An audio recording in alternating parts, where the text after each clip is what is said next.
Hello everyone. जब भी हम ड्रग्स की बात करते हैं तो हमें म्यांमार, लाओस और थाईलैंड का एक ड्रग ट्रायंगल याद आता है। लेकिन क्या आपने कभी ये सोचा है कि ये ड्रग ट्रायंगल आया कैसे एट द फर्स्ट प्लेस? क्यों बर्मा में ही इतने ज्यादा ओपियम कल्टीवेशन होता है? और ये कहाँ से आया? क्या ये बर्मीज जब ब्रिटिश की कॉलोनी थे तब से था? मैं आपको एक इंसिडेंट बताती हूँ। चाइनीज सिविल वॉर, जब कम्युनिस्ट पार्टी ऑफ चाइना और कुओमिंतांग आपस में लड़ाई कर रहे थे। अब कुओमिंतांग हार जाता है तो काफी सारे लोग तो ताइवान भाग जाते हैं कुओमिंतांग के। याद है चियांग काई शेक की लीडरशिप में फिर वो ताइवान बनाते हैं, ऑल ऑफ दैट। लेकिन काफी सारे कुओमिंतांग यहाँ चाइना के यूनान प्रोविंस से भाग आते हैं बर्मा, और ये सेटल होते हैं शान प्लेट्यू के साल्वी नदी के आसपास के रीजन्स में, और ये ग्रो करते हैं ओपियम। अब इनको देखकर बाकी जो ट्राइब्स हैं, इनके वॉरलॉर्ड्स भी ज्यादा ज्यादा ओपियम को इंपॉर्टेंस देने लगते हैं। अब वॉरलॉर्ड्स और बर्मीज मिलिट्री में आपस में मांडवाली चलने लगती है। अच्छा, तुम हमारी बात मानो, तुम बर्मा की मिलिट्री पर अटैक मत करना, लेकिन ये जमीनें पहाड़ी वाली तुम ले लो जहां पर तुम ओपियम ग्रो करो, और दुनिया का जो ग्रोइंग डिमांड है ड्रग्स की उसको फुलफिल करो। यहां से आता है एक dangerous cocktail of drugs of support to different ethnic tribes. बहुत सारे हमारे नागाज और अलग अलग इंसर्जेंट ग्रुप्स भारत से भागकर म्यांमार में आकर शरण ले लेते थे, और म्यांमार के जो ट्राइब्स हैं वो इनको शेल्टर दिया करते थे। सो यहाँ से एक डेंजरस कॉकटेल निकल के आता है जिसने इंडिया की सिक्योरिटी को हमेशा इम्पैक्ट करने की कोशिश की। अब आपको पता है 2021 में म्यांमार में एक मिलिट्री कू हुआ। अब यहाँ इस कू के फेवर में भारत ने अगर नहीं बोला है तो इसके अगेंस्ट में भी कुछ नहीं बोला। यूएस चिल्लाता रहा, जैसे रोहिंग्या रेफ्यूजीज के टाइम पर चिल्लाया था कि मिलिट्री हुंता गलत कर रही है, अभी भी चिल्लाता रहा। लेकिन we didn't say anything specifically against the military junta, क्योंकि चाइनीज को और मिलिट्री हुंता को हमें भी पता है that junta is a necessary evil for us, और ये हमें अपने एक्सपीरियंस और पास्ट के ब्लंडर्स से पता है। कैसे एक्सपीरियंस? देखो, म्यांमार जब बना इसके जस्ट 3 महीने बाद ही यहाँ पर जब ओंग सैन ने एक कैबिनेट मीटिंग की, ओंग सैन सूची के फादर ने, तो उस कैबिनेट मीटिंग को अचानक से मिलिट्री टैंक वालों ने आकर बीच में ही उड़ा दिया। व्हाट इट मीन्स इज कि म्यांमार मिलिट्री हमेशा से म्यांमार में ऑन एंड ऑफ एक रोल प्ले करती रही है। राजीव गांधी के टाइम पर यही हुंता ने क्या किया, डेमोक्रेटिक क्रैकडाउन किया स्टूडेंट्स पर, उनको परेशान किया, जेल में डाला, बुचर कर दिया सबको, और ऑंग सैन सूची को हाउस अरेस्ट में डाल दिया। अब राजीव गांधी जी ने बोला हम तो डेमोक्रेसी को फेवर करते हैं, प्रो डेमोक्रेसी स्टैंड, मतलब मिलिट्री हुंता के खिलाफ बोलना। अब ये हुंता जब आइसोलेट हुई from western world and India, ये भाग गई चाइनीज के पास, तो इनको चाइनीज फेवर मिला। अब ये लोग एंटी इंडिया एक्टिविटीज को और सपोर्ट करने लग गए। पहले तो ये जो बॉर्डर के ट्राइबल ग्रुप्स थे, ये अपने ब्रदर्स को, किथ एंड किन को सपोर्ट देते थे जब ये भारत में ऐसी कोई गतिविधि करके इस तरफ आ जाते थे। लेकिन अब मिलिट्री हुंता भी इनको शेल्टर करने लग गए। तो यहां से भारत को रियलाइज हुआ कि भैया दूसरों के पचड़े में ज्यादा बातचीत नहीं किया करते, and that is why Bharat ने अभी के मिलिट्री कू में एक न्यूट्रल स्टैंड रखा है और मिलिट्री हुंता से अपनी एंगेजमेंट्स ठीक ठाक रखी। लेकिन अब भारत इसी स्टैंड को चेंज करने वाला है। ये देखो भैया, हम एक सेमिनार करने वाले। ये सेमिनार कौन कंडक्ट करेगा? Indian council of world affairs, government funded body है।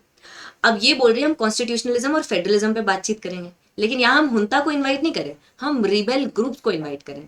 वो रिबेल ग्रुप्स जो मिलिट्री कू के टाइम से ही, स्टार्टिंग से ही आपने इग्नोर किए। आपने हुंता को फेवर किया, और हुंता के खिलाफ ये जो रिबेल ग्रुप्स थे अलग अलग स्टेट्स के, कचिन, चिन, इन सब स्टेट्स के, इनको आपने इग्नोर किया। अब आप इनको बुला रहे हो बातचीत के लिए। Why this change in stand, this has to be understood. यहाँ इंडिया के लिए स्टेक पर क्या क्या है, और यहाँ चाइना क्या रोल प्ले करता है, इन सारी चीजों को अभी हम देखेंगे। लेकिन उसके पहले आपके लिए एक इंपॉर्टेंट अनाउंसमेंट। अगर आप पटना या बिहार से बिलोंग करते हैं तो do visit the Patna centre once. Proper एक आपको काउंसलिंग अवेल हो जाएगी। Along with that, Karol Bagh में इंग्लिश मीडियम की फाउंडेशन बैच हमारी चलती है, मुखर्जी नगर में हिंदी मीडियम की फाउंडेशन बैच चलती है, और प्रयागराज में outside Delhi Hindi plus English medium की बैच चलती है। आप इन तीनों कोर्सेज के बारे में और इनके कॉम्प्रिहेंसिव फीचर्स, जिसके अलावा फिर आपको कोई भी एक कोर्स लेने की जरूरत ना पड़े, जैसे सी सैट, करंट अफेयर्स, ऐसे टेस्ट सीरीज वगैरह, मेंटरशिप है, इन सब के बारे में जानने के लिए वीडियो के डिस्क्रिप्शन में लिंक है, लिंक पर क्लिक जरूर करना। इसी के साथ साथ अनअकैडमी ऐप को इंस्टॉल करना है, तब भी आप लिंक पर क्लिक कर सकते हो। इनफैक्ट नंबर्स पर भी कॉल कर सकते हो इंक्वायरी करने के लिए। अगर आप दिल्ली के बाहर के हो, अगर आप दिल्ली में या प्रयागराज में हो, तो बेस्ट है सेंटर विजिट कर लो। उससे बहुत अच्छे से कॉम्प्रिहेंसिव बैठ के आराम से शांति से बात हो जाती है। That is there.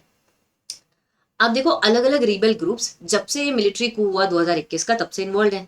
जैसे चिन स्टेट में ये जो चिन है, यहाँ पर आपकी चिन नेशनल फ्रंट इन्वॉल्व है। कुकी, चिन, मीजो ट्राइब्स, याद है? इनका एक प्रॉपर एक ग्रुप होता है, ये आपस में रिलेटेड होते हैं। ऐसे ही अरकन आर्मी है, रखाइन स्टेट वाली, जहां पर आपके रोहिंग्याज हैं, अरकन योमा माउंटेन्स हैं। कचिन इंडिपेंडेंस आर्मी है, कचिन स्टेट में, नॉर्थ में, जहां पर बहुत ज्यादा मिलिट्री एज सच बैकफुट पर गई है म्यांमार की। अब इन्होंने मिलकर, ये जो ट्राइब्स थी, इन्होंने मिलकर 3 ग्रुपिंग्स ने एक अलायंस बनाया। Myanmar national democratic alliance, Rakhine army और तांग नेशनल आर्मी, इन्होंने मिलकर एक ब्रदरहुड अलायंस बनाया और इन्होंने मिलिट्री हुंता के खिलाफ स्पेसिफिक ऑपरेशंस किए। अब ये ऑपरेशन कहलाता है ऑपरेशन 1027 कचिन स्टेट में। यहाँ इन्होंने 3000 से ज्यादा मिलिट्री आउटपोस्ट से मिलिट्री वालों को ही भगा दिया। अब इससे रियलाइज हुआ कि कैसे ट्राइबल रिबेल्स ज्यादा से ज्यादा यहाँ प्रोमिनेंस रखने लगे इनसाइड म्यांमार। अब इसी की वजह से इंडिया के डेवलपमेंटल पार्टनरशिप्स इंपैक्ट होने के कगार पे थी। इसी के साथ साथ आप ये जान लो लिटिल बिट अबाउट मी और टेलीग्राम ग्रुप ज्वाइन करना हो फॉर लेक्चर्स पीपीटीज, तो ये आप क्यूआर कोड को स्कैन कर सकते हो। हमने ऐसे अनाउंसमेंट्स किए थे एक्ट ईस्ट पॉलिसी को फेवर करने के लिए, जैसे India Myanmar Thailand trilateral highway और Kaladan multi modal project. Sittwe port पर जाएंगे, फिर पलेतवा कलेतवा टाउन से जाकर मिजोरम से होते हुए फर्दर नॉर्थ ईस्ट में जाएंगे। लेकिन अब इन ट्राइबल ग्रुपिंग्स ने पलेतवा और कलेटवा टाउन्स को कैप्चर कर दिया। तब हमें रियलाइज हुआ जब तक हम इन रिबेल ग्रुप से भी बातचीत नहीं करेंगे तब तक हमारी एक्ट ईस्ट पॉलिसी आगे बढ़ नहीं पाएगी। और फिर हमें चाइनीज के बारे में रियलाइज हुआ कि unlike 80s and 90s, Chinese इस बार कंप्लीटली मिलिट्री हुंता के सपोर्ट में नहीं है। देखो इक्वेशन क्या है, चाइनीज को यहाँ मिलिट्री हुंता से मतलब नहीं है, मिलिट्री हुंता से भी इनके कॉम्प्लिकेटेड रिलेशन है और ट्राइबल से भी इनके कॉम्प्लिकेटेड रिलेशन है। इनको मतलब है कि यहाँ इंस्टेबिलिटी रहे, सो दैट इंडिया के projects Myanmar Thailand trilateral highway या कनेक्टिविटी और ज्यादा साउथ ईस्ट एशिया तक ना हो पाए, नॉर्थ ईस्ट हमारा बॉयल होता रहे और उसी टाइम पीरियड पर यहाँ लाओस और कंबोडिया में चाइना अपनी प्रेजेंस बनाते रहे, जिससे कि चाइनीज बीआरआई सक्सेसफुल हो लेकिन इंडिया की एक्ट ईस्ट पॉलिसी सक्सेसफुल ना हो। This is the larger mindset of Chinese. अब हमने ये रियलाइज किया कि जैसे जैसे मिलिट्री हुंता इनसे लड़ रहा था रिबेल ग्रुप से सिविल वॉर में, वैसे वैसे चाइनीज ने रियलाइज किया कि इंस्टेबिलिटी क्रिएट करने के लिए अब हमें रिबेल्स को सपोर्ट करना चाहिए। So they started supporting these rebels groups. इनके पास आर्म्स आ जाते हैं, ये प्लान कर लेते हैं, मिलिट्री वालों को भगा रहे हैं, देखो बिना सपोर्ट के कैसे कर रहे हैं, राइट, इनके पास सपोर्ट है। अब इंडिया को इस चक्कर में रियलाइज हुआ है कि हमें if we just put our eggs on the one side तो क्या होगा, दूसरी साइड को चाइनीज फेवर करते हैं। अब इंस्टेबिलिटी कंटिन्यूड है और हमें स्टेबिलिटी चाहिए तो हमें सारे फैक्शन से बातचीत करनी पड़ेगी। इवन ये जो रेबल ग्रुप्स हैं इनके साथ भी बातचीत करनी पड़ेगी ताकि इन्होंने जो बॉर्डर पे टाउन्स कैप्चर कर रखे हैं यहाँ से भी हम अपने प्रोजेक्ट्स को सक्सेसफुली इंप्लीमेंट कर पाए। और दोनों के बीच में, दोनों फैक्शंस के बीच में अगर शांति चाहिए तब भी भारत को बातचीत करनी ही पड़ेगी। सो इंडिया के स्ट्रैटेजिक कंसर्न्स है। मणिपुर में आप केस जान ही रहे हो कैसी प्रॉब्लम्स हैं, क्यों भैया, क्योंकि मणिपुर के साथ फ्री मूवमेंट रिजीम थी 2018 से म्यांमार की। अब म्यांमार के ग्रुप्स पर जैसे क्रैकडाउन आता है तो ये बहुत सारे कुकी चिन ट्राइब्स ये भाग जाते हैं मिजोरम के थ्रू, क्योंकि मिजोरम गवर्नमेंट इनको सपोर्ट एंड शेल्टर दे रही थी, वहां से भागते हैं, मणिपुर से भागते हैं और फिर मणिपुर में कुकी ट्राइब्स जिनके पास काफी सारा हिल्स का कंट्रोल है वहां पर आकर सेटल हो जाते हैं। अब इससे मणिपुर के जो वैली के ट्राइब्स हैं मीती वगैरह ये परेशान हो जाते हैं, मीती ग्रुप्स, और तब मीतीज और कुकीज में एक भयंकर कंफ्लिक्ट होने लगता है जो आज भी एग्जिस्टिंग है। मणिपुर में आप देखो आज ये ड्रोन्स आ रहे हैं, अलग अलग रॉकेट्स आ रहे हैं, कहाँ से आ रहे हैं, सारे सारे म्यांमार से आ रहे हैं। कौन सपोर्ट प्रोवाइड कर रहा है, आइदर मिलिट्री हुंता और दी ट्राइबल रिबेल ग्रुप्स। तो हमें दोनों को एंगेज करना है फॉर आवर बेटरमेंट, तो इसलिए हम ऐसा कुछ करने की कोशिश कर रहे हैं। अब now this is very similar to ASEAN efforts to ensure peace in this region. ASEAN ने भी ऐसे एफर्ट्स किए थे 2021 के आसपास, but that has been in little progress, क्योंकि आसियान हमेशा बहुत डरता है। आसियान को इंडोनेशिया लीड करता है, इंडोनेशिया काफी बड़ी कंट्री है, लेकिन इंडोनेशिया बाकी कंट्रीज के कंसेंसस के साथ इसको लीड करता है, दैट इज फाइन।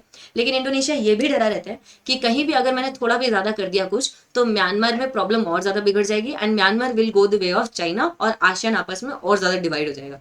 लेकिन हम आसियान को एज अ स्टेक होल्डर ले आ सकते हैं so as to strengthen our Act East policy further, जिससे कि बिग बॉस यहाँ जितनी प्रॉब्लम्स क्रिएट करता है, it is part of the problem rather than the solution, उसको हम थोड़ा काउंटर कर सकें। तो बाकी आपको क्या लगता है इस टॉपिक के बारे में बताइएगा जरूर, and like share comment people, thank you.